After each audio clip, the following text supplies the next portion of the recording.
What is up, everybody? My name is Jayvious Johnson, and welcome to the Your Next Move podcast.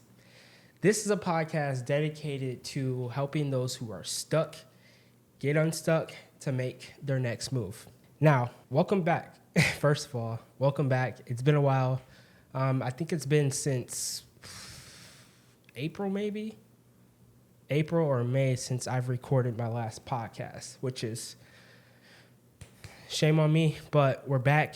I'm going to be practicing consistency the rest of this year, and my hopes are that from me really dialing in on consistency and focusing on that, it's going to become a trait of mine, because that is something that I haven't noticed until recently, that a trait of mine is inconsistency. So we're going to be working on that. You guys can hop in on that too. If you are an inconsistent person, make sure you are working on that, because come on now, we got to do better. But yeah, we are back. I'm so excited to be back. I'm excited to be in a new environment since the last time I recorded a podcast. We're here at our own space. Me and my wife, we moved to Texas about 2 years ago. And this year, we actually finally got our own place. We got an apartment. I think I mentioned that on the last podcast, but yeah, we got a new corner at the place, and we're gonna get back to podcasting. But yeah, so recently I went to the IMC, the International Maxwell Conference, and man, it was a game changer for me. The speakers there.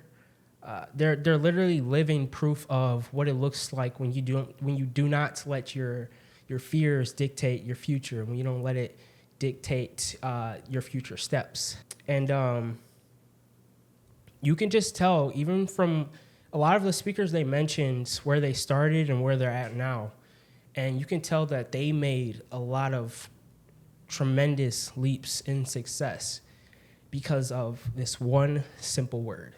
And that's what this podcast is going to be about today, is the simple word, yes. Now, for today, we're going to start off talking about Moses. And a lot of you guys know the story of Moses. I'm not going to get too deep into it, but Moses had a problem with saying yes, but he did say yes. But some of the excuses that he had, some of you guys can identify with, because I know I identify with them. And one of them was, God, I am not good enough to do this.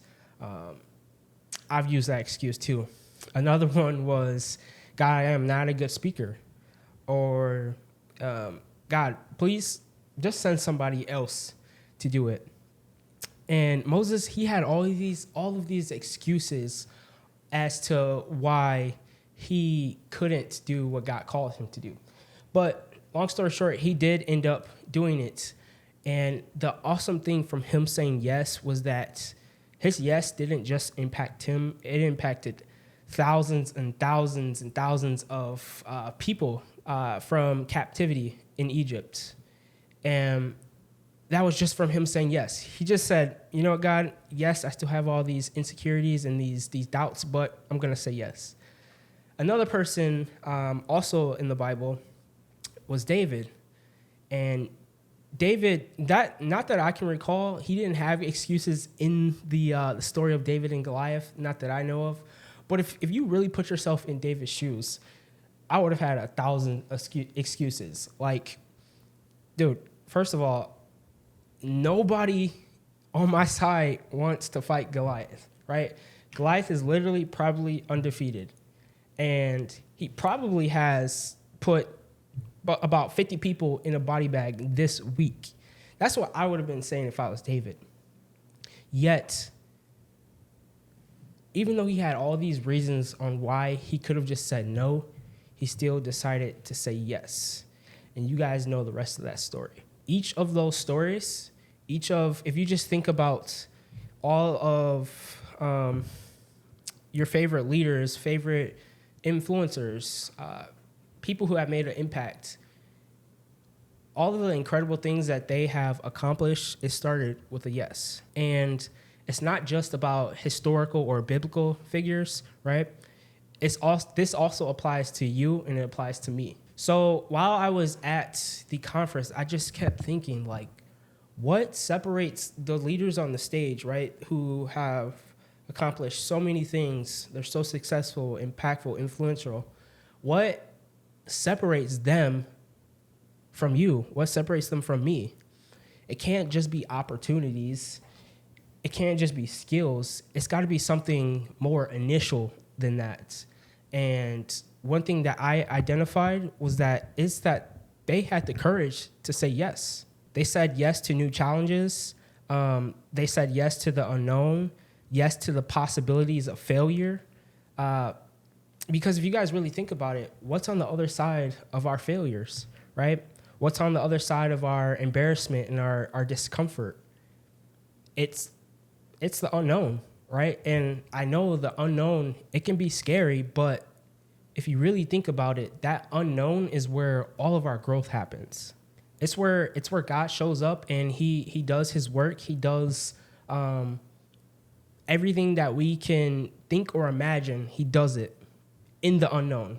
And to solidify what I'm saying, I want to jump into this passage of scripture. And it's Ephesians chapter 3, verse 20. And it tells us, now to him who is able to do immeasurably more than we might ask or imagine, according to his power that is at work within us. Imagine that. His power at work within us can achieve infinitely more than we might ask or think. I want in on that because I want you guys to really think about your dreams and things that you want to accomplish. God can do way more than what we can even fathom in our own brains. Like, I want a part of that, and you should want a part of that too. So here today, I want to ask you a simple question. What could happen in your life if you start saying yes? Yes to the things that scare you, but also yes to the things that might lead to extraordinary things. Because let me tell you guys something.